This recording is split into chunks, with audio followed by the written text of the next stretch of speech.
Faktor-faktor yang mempengaruhi persebaran flora dan fauna. Yang pertama, iklim, karena dapat menentukan keadaan cuaca, suhu, kelembaban, dan cahaya yang mempengaruhi tumbuhan dan hewan.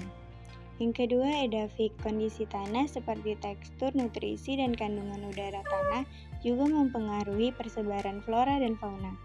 Yang ketiga, fisiografi, faktor lingkungan yang meliputi topografi, geologi, dan bentuk permukaan bumi. 4. Biotik, faktor yang berkaitan dengan makhluk hidup sebagai media penyebaran baik itu manusia, hewan, atau tumbuhan. Peran iklim berpengaruh terhadap persebaran flora dan fauna karena mempengaruhi jenis tumbuhan dan hewan yang dapat hidup pada suatu wilayah. Lebih banyak tumbuhan dan hewan hidup di iklim tropis daripada di iklim kutub. Peran edafik atau peran tanah menjadi media yang penting dalam mempengaruhi kelangsungan hidup flora dan fauna.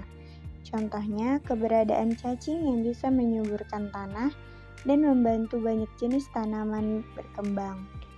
Peran fisiografi dalam persebaran flora dan fauna contohnya adalah ketinggian karena ada beberapa tumbuhan yang hanya bisa hidup di ketinggian, seperti stroberi, teh, kopi, kentang, dan lainnya. Peran biotik mempengaruhi persebaran flora dan fauna melalui proses migrasi hewan, penyebaran spesies, dan interaksi antara jenis flora dan fauna.